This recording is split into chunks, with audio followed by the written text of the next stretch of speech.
Hey, good afternoon, good evening, everybody. Welcome to Artist on Lockdown. I'm Rich Jorn. I'm the Executive Director of the River Park Center in Owensboro, Kentucky. And today I have the pleasure of interviewing world champion show pianist Ryan Ahern. Hey, Ryan, how are you today? Day. How's things there in Kentucky? It's a little chilly for Kentucky, but that's like 40 degrees. So, Okay. Well, but we it's got going well. How are things in Vegas? Vegas is actually going really great.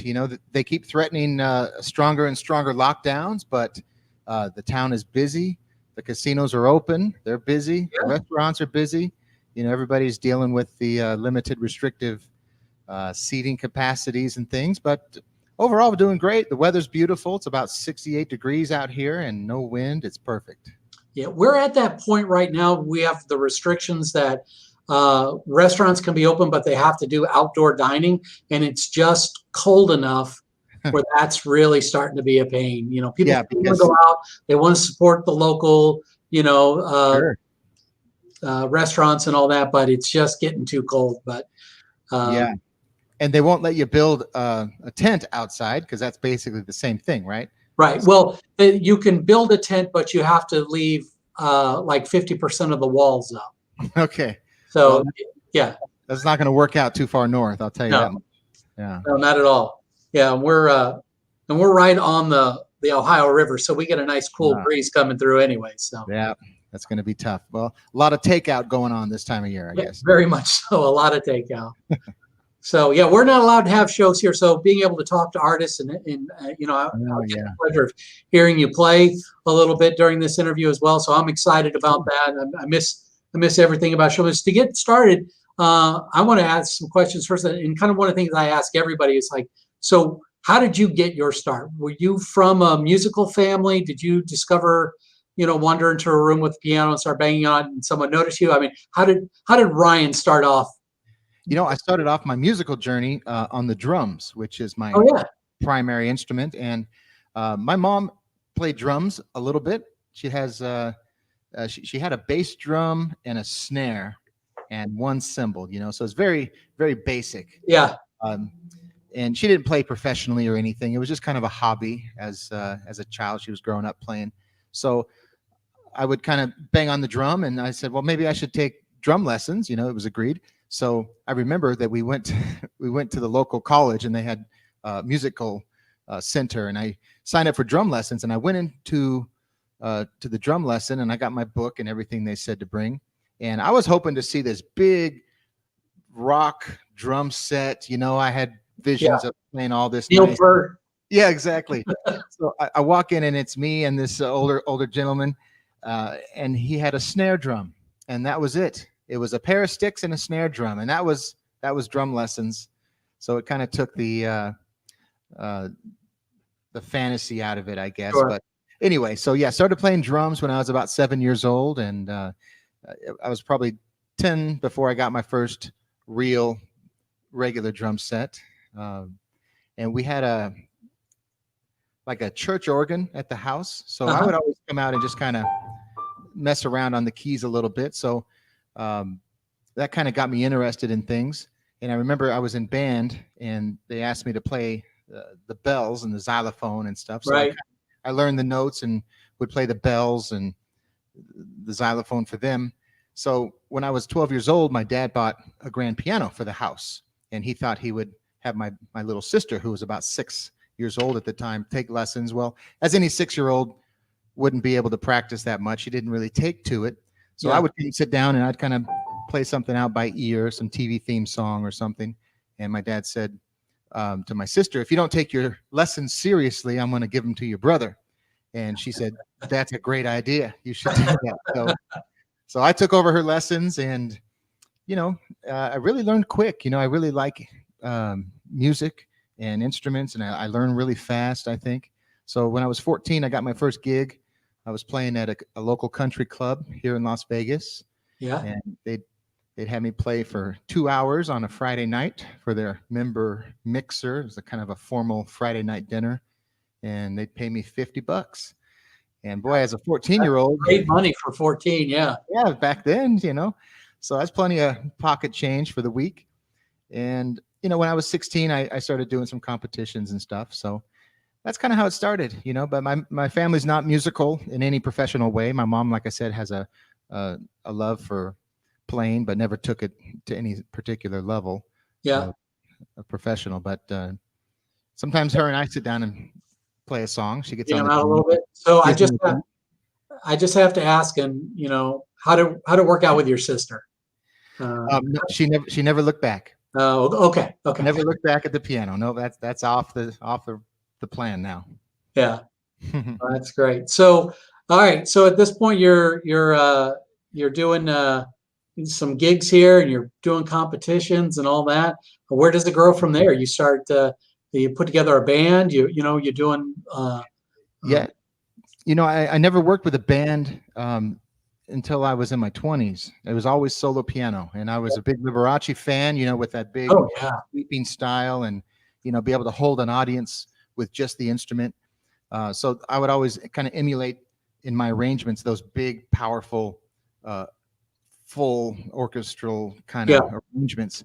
So when I was 16, I took my first shot at competitions, and it was the Liberace International Piano Competition, and it was hosted by the Liberace Museum and Foundation here in Las Vegas. So I was nervous. I was practicing probably 7 hours a day at the time, and the day of the show, I put on half a dozen rings. Even had a handmade cape that I wore for style points for the showmanship part of that competition.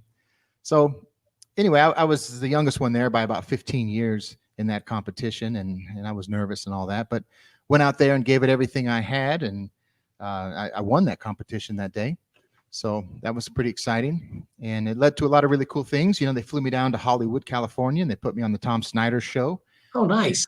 I didn't even know who he was, of course. I was only 16, just there to play piano. And back in Las Vegas, they made me the house pianist at the Liberace Mansion, which is an event center here in town. At least it was until recently. And I must have played 200 or 300 corporate events for them throughout my high school years. And, I really just kind of developed it that way. And once I kind of maxed out with all the corporate parties and things like that, I decided I needed an orchestra. And I didn't want just a band or a trio or anything. I wanted a solid, at least an 8-piece orchestra, So I got a 4-piece horn section and a 4-piece rhythm section behind me. And I put together a great headliner show that I thought was exciting enough. And I did a few concerts here at corporate events. I filmed that, and I sent it down to a big agency that books all the cruise lines. And sure enough, they thought I was perfect for the fit. And I started headlining on cruise lines for about the next 10 years. Oh, that's great. Yeah. Haven't watched some of your materials up on YouTube and on your website. It just I've seen footage of that that big band show that you have with the full audience and the lights. It was one of the PBS specials, and it looks amazing. It's just absolutely awesome. But then also watching some of these artists on lockdown that you've done, where it's you just with the piano, and I love the big stuff and all that, but you're able to portray the same sort of feeling, from just you and the piano and all that, which I guess is a credit not only to you as an artist, but the piano as an instrument within itself. Well, and it's true, and I do give most of the credit to the fact that it is a very capable solo instrument. If I played violin or, I play saxophone also. There's no way I could do a whole show with a saxophone, unless I had a big orchestra playing in the background or something. Right. But that's true. And thank you for the compliment. It's very kind of you. Oh no, you earned it. It just makes those of us who have no musical talent just very jealous. That's all. Oh well, just got to practice, man. Just gotta make time. So it also, in kind of the observations there, it seems like you play how many instruments? Well, it's hard to count all of them because some of them are silly. I don't know what is worthy of being counted, but 7 or 8. Wow. Drums and all the orchestral percussion instruments, of course, everything from timpani to bells and xylophone and all that stuff.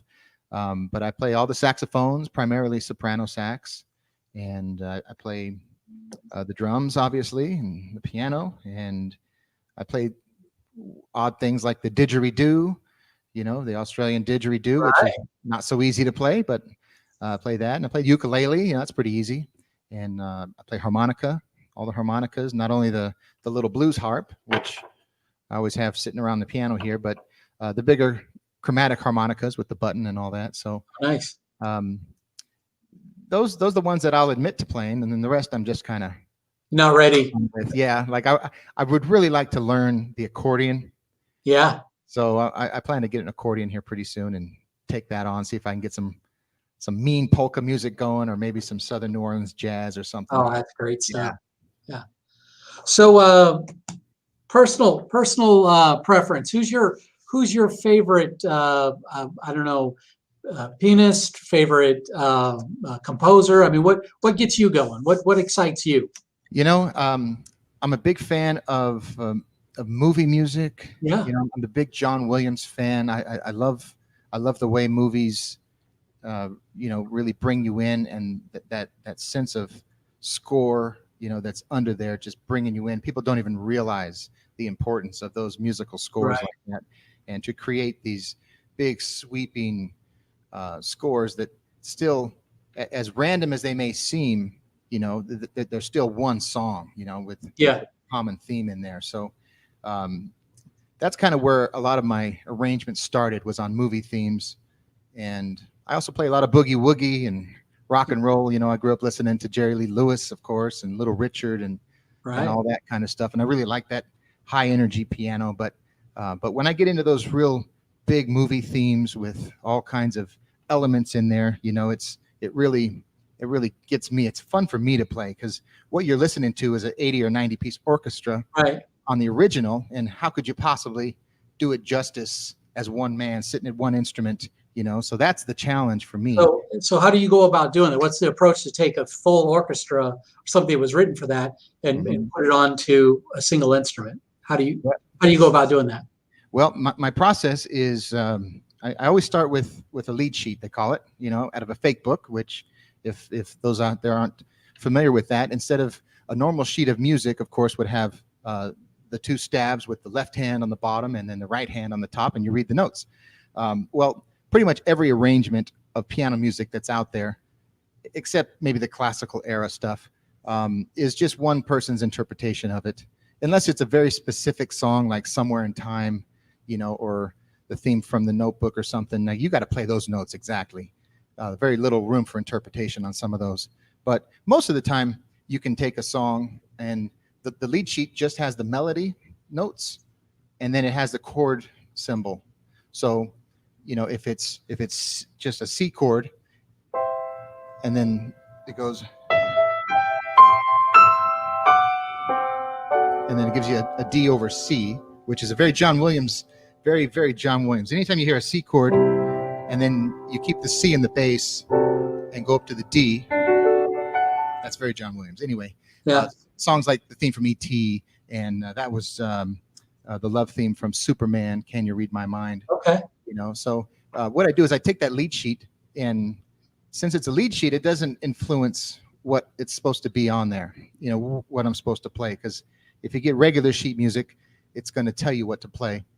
And I want to play what I need to play, what'll get this vision of this song from my head into my hands. So I just start building it from there. If you have a C chord, you can't just play a C chord, that's not ever going to work. So you got to dive into the contrabass, you got to get down into there. And then if you're listening to the score and then there's some string lines that just pop in there, well, I got to put those in too. I can't just leave out those little string lines that come in, or the bassoon, or some of the, even some of the percussion stuff is important to represent. So there's so much going on with all these different instruments being put into this one arrangement, so it's hard for people to even appreciate the complexity of what's going on in there, because I'm trying to represent in proper fashion the original. So, all right. Well, let's hear some. Yeah, what would you like to hear? You want to do some John Williams? Start out with? Yeah, I love John Williams. Let's hear that. All right, let's do a couple here.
So also, thank you very much. Fantastic. So that's kind of a simple Fantastic. melody from Superman there. I like that one. Yeah. But some of the more complicated John Williams stuff, you know, like the theme from E.T. Maybe we'll dive into a little bit of that if you don't mind. You want to do some E.T.? Why not? Let's do it.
Fantastic. All right, thank you very much. A lot of notes in that one. Yeah.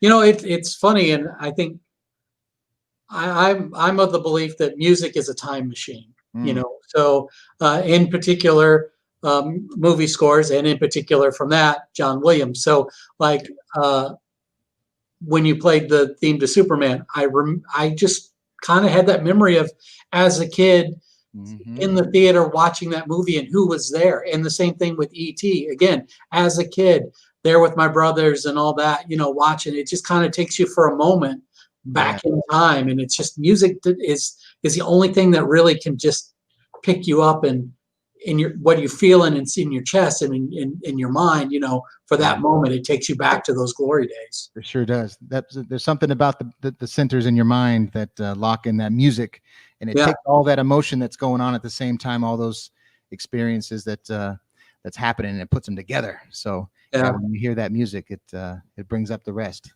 That's amazing. It definitely does. And then like, you know, like rock music or ballads and stuff like that always bring back a girl, you know, or that, you know, that or whatever that party was on that Friday night, you know, at the you were going to or anything like that. So it's just it is such a time machine. Yep, everybody can remember the first time they heard like Great Balls of Fire or something. Oh yeah, like that, you know, little Jerry Lee Lewis, and of course in Top Gun made it even more famous when they were having a good time playing in that bar, right?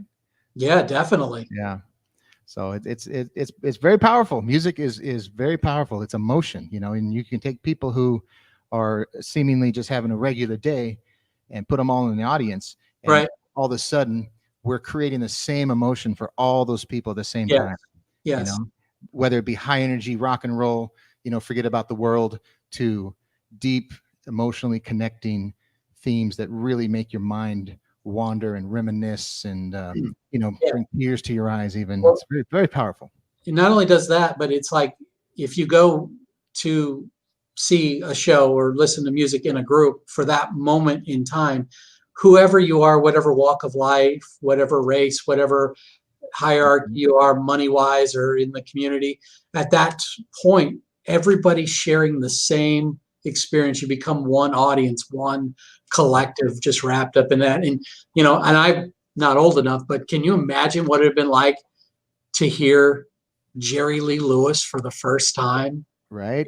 Just that gut punch to, your senses of this guy just tearing up the keyboards like that, Yep. Because there hadn't been anyone like it before, and he's up there kicking the bench back and standing on the piano. Yeah. I mean, could you imagine? I mean, you've seen the famous movie, right? The Great Balls of Fire. And that's an appropriate reaction that those audiences are doing. They're fainting, seeing some of that. That's pretty amazing. Yeah, there was no preparation for it. It wasn't like they stepped into it. It's just like, this is happening now. Yeah, experience this. This is, nobody knew what they were getting We'll into. talk about it later, but here. Yeah. You got some Jerry Lee Lewis? Oh, sure. Yeah, Jerry Lee Lewis and Little Richard and all those great songs from the 50s are some of my favorite. I can play some for you. In fact, I might even sing it. I would love that. Yeah. So I have on my iPad here my orchestra, and I took them into the recording studio, and I have all my background tracks for rehearsal purposes and things. But this year we've been using them as some nice broadcasting tracks. So nice. Let's do some 50s and 60s for you. Here we go. Awesome. Let's do this one here.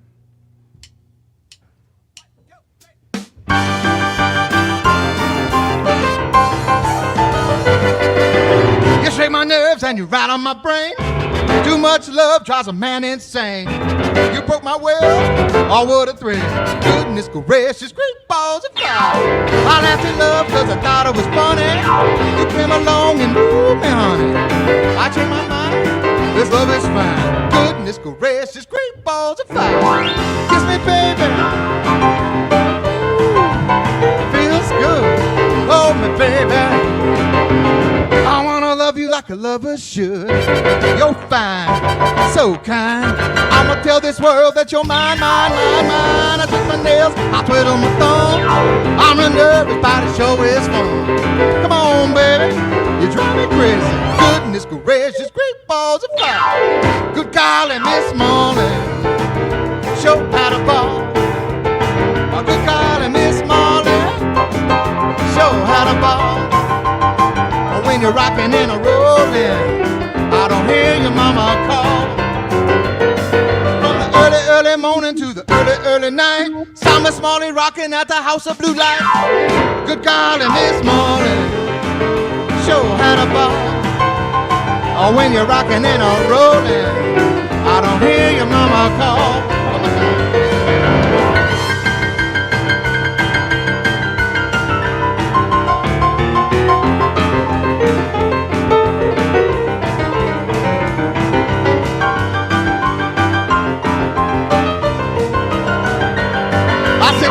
Over, baby, whole lot of shaking going on. I said, come on over, baby, whole lot of shaking going on. I ain't faking, whole lot of shaking going on. I said, come on over, baby, we got chicken in the barn. Who's born? We're born, my bone. Come on over, baby, we got the bull by the horn. I ain't faking, whole lot of shaking going on.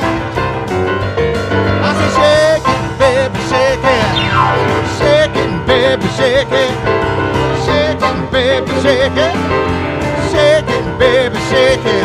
Come on over, whole lot of shaking going on. One more time.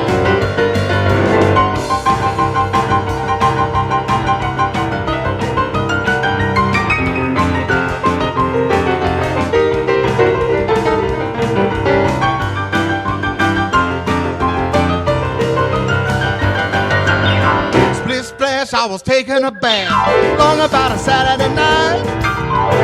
rubber tub, just relaxing in the tub, all thinking everything was alright. Well, I jumped out the tub, put my feet on the floor, wrapped the towel around me, and I opened the door, and then a split splash, jump back in the bath. I was on, I know there was a party going on, fishing and a splashing, I'm moving and a grooving. I was reeling with the feeling.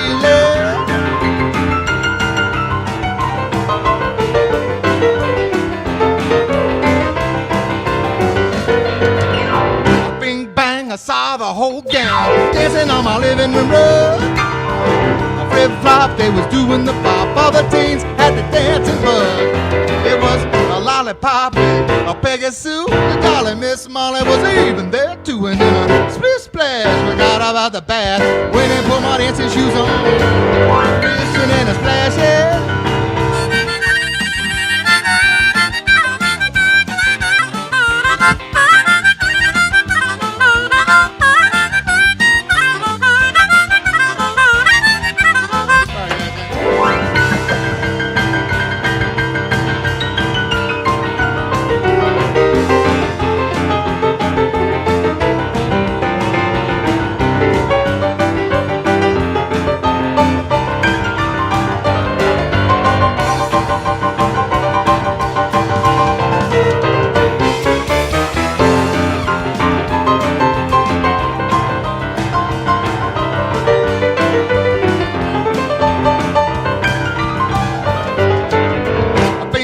I saw the whole gang dancing on my living room rug.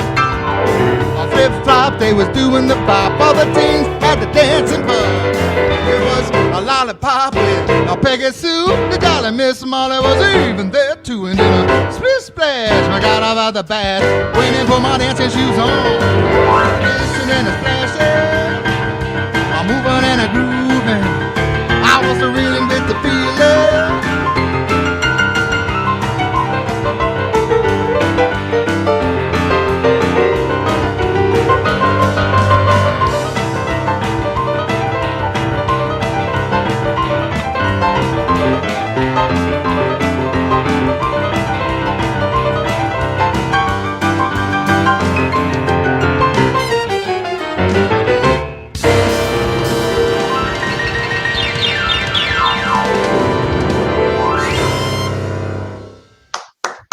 All right. Awesome. Thank you very much, Rich. Appreciate that. That was great, Ryan. That was just fantastic. Yeah, rock and roll. Oh yeah. Thank you so much. So so what happens next with like the world gets better, you're free to get up and move around from the country or the world. What is your next step for your career, your touring? Yeah, so before this happened, I had some a really big movement going on in Southeast Asia. I did my first debut concert in mainland China last November. In fact, it's about a year ago now, and it was completely sold out, and it sparked a lot of great interest. And there was TV shows that were booking, and there was potentially 40 different concerts in different tours throughout mainland China, Vietnam, Singapore, and Thailand. So we really made a great opening show there, and we're very excited to get started on everything. So we were going to be flying down there in February to finish looking at theaters and signing agreements and things, and that's when COVID hit and derailed all of that. And then, of course, until now, that's still the case. So once things open up again and travel is not a problem and capacities aren't a problem, then we're going to pursue that some more. And also, I've been headlining on the cruise lines a lot. So if they start operating again normally, then I might continue to do some of that on occasion. So yeah, lots of plans, and then some PBS concerts got canceled. So anytime the PBS special plays in a market, then there's usually a concert in that area. So we had a couple lined up this year that got canceled. So we'll get those back hopefully. So we just have to pretend this last year didn't even happen. We'll see. Yeah, definitely. Wow. Well, that's great, man. And let's hope this all gets back to normal soon, and we can pick up where you left off. It sounds like you got a lot of exciting stuff on the horizon there. Yeah, yeah. Well, it's a life's work. Yeah.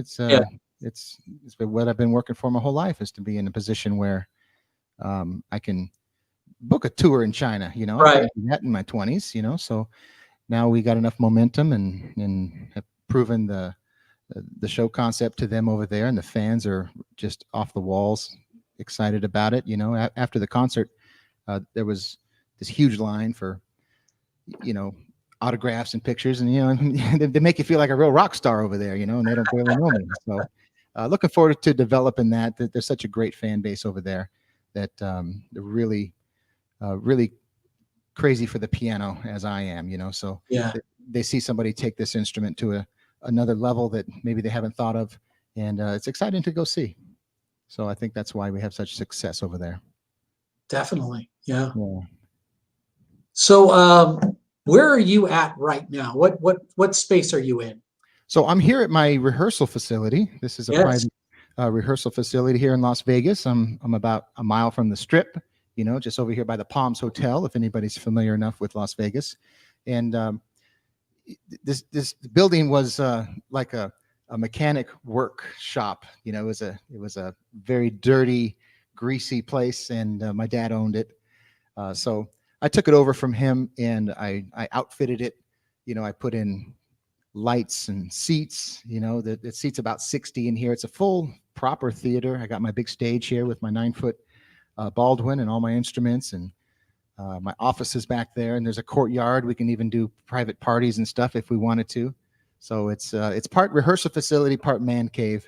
Yeah. As I'm told. So it's Personal playground, right? yeah, it's just a nice place to get away. It's on a gated property, so sound wise, I'm not bothering anybody if I'm here at midnight, 2, 3, 4 in the morning playing music. Right. So this is my little rehearsal spot. That's great. Yeah. That is great. It sounds great too. I mean, just it seems like you put a lot of work into getting the acoustics right in there and all that. So It's true. Yep, I did. And it's got mural. Maybe I can turn the camera. I don't know. I've never shown anybody the other direction of this place. Oh, an exclusive. Here we go. Let's see, go to that one. He is now. Oh, nice. Yeah. So I got all my smiling faces out there. Oh, nothing but smiling faces, and a little homage to my hometown, and of course Hollywood, where I went to college out there in Hollywood, and I have a degree in screen acting from the New York Film Academy. Oh, that's right there in Hollywood. So the other passion in my life is acting and stuff like that. So I write a lot of movie scores and different projects and stuff. So yeah, just kind of a fun little place, and it continues on. There's like a gift shop and a wet bar and all kinds of fun stuff here. So if you're ever in town, you're welcome to stop by anytime. I may have to plan a trip just for that. Yeah, it's true. Yeah. So other than while you're on lockdown and all that, did you learn to play any additional instruments or? That's one regret that I wish because there's a couple instruments that I want to learn. I want to learn how to play the accordion. Yeah. I think I'd be okay at the accordion, mainly because it's just piano keys down one side and then a bunch of buttons on the left. So if my fingers aren't too big to fit in between those little buttons, I might just have a shot. So I wanted to learn the accordion, but I didn't get around to it. But that is a good use of time. I hope other people have done some instrument learning during this time. Yeah, I've been saying for a while, I can't wait, for the what comes out of this. There'll be like a whole onslaught of plays and musicals and works of art and all these things and albums. Right. They're just that are going to come out of these little homemade studios across the land. So yep. And how many screenplays have been written in Hollywood this year? The market's going to be flooded with them here next year. It'll be the exact opposite of that horrible time when there was the screenwriters strike and all the shows turned to garbage. It'll be the exact opposite. Now it'll be like too much good stuff. Yeah, so we might have some good television and film to look forward to at the end of next year by the time that gets into production. Plenty to score or act in. That's right. That's you go. I want to do both.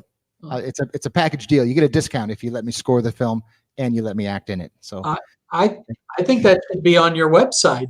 You should combination deal. Yeah. Yeah, for sure. That is awesome. Hey, I want to say, thank you for the opportunity to talk to you. I want to give a shout out to Artists on Lockdown and Steve Love with Love Productions for putting this together. I want to thank him for letting me interview, because I know most of these it's you just jamming out and having a great time. So I'm honored that I was invited to participate this time around. So I want to say all those thank yous. But I have one request before I go. Okay. Okay. We're firmly into December. Hmm. You want to hit us up with some Christmas music? Oh my gosh, some of my favorite type of music, actually. And the only thing I like better than Christmas music is boogie woogie. So I think if it's okay with you, maybe I'll combine a boogie woogie. That would be awesome. We'll do a little Christmas boogie woogie song. How about that? That'll be great. Let's see, maybe something 12 bar. Let's do Rocking Around the Christmas Tree. That's got a nice pattern to it. Here we go.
Thank you so much. Oh, that's great. That was great. So, hey, how do we find out? How do we follow you? How do we find out more about Ryan Ahern? Yeah, so the best place to start, of course, is the website, which is ryanahern.com. And on there, you'll see what's left of my tour calendar for the year.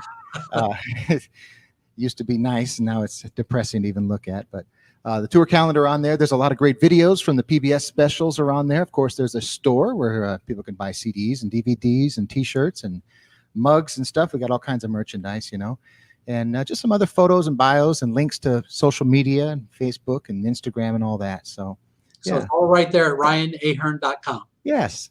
All right. Start there. Yeah. Well, excellent. Well, thank you so much. Thank you, sir. It's been a real pleasure talking to you, and I look forward to seeing you in person. Definitely. Yeah. I hope I can get out to Kentucky one day and see that beautiful theater you have there. Absolutely. Love to make that happen. Terrific. Well, one day when the world's back to normal, I'll be there for you. All right. Thank you, Ryan. Well, thank you. And thanks again to Ben. And of course, the amazing Steve Love with Love Productions. He's always a great supporter of mine. And I just think the world of that man. He's a wonderful guy. Yes, he is. Yeah. All right. Well, thank you, everybody. And again, this is Rich Jorn with the River Park Center in Owensboro, Kentucky. Thank you so much. Thank you for joining us for Artists on Lockdown. Make sure you like and share it. Make sure everyone sees it. Have a safe night. And God bless. God bless. Good night, everybody. Thank you.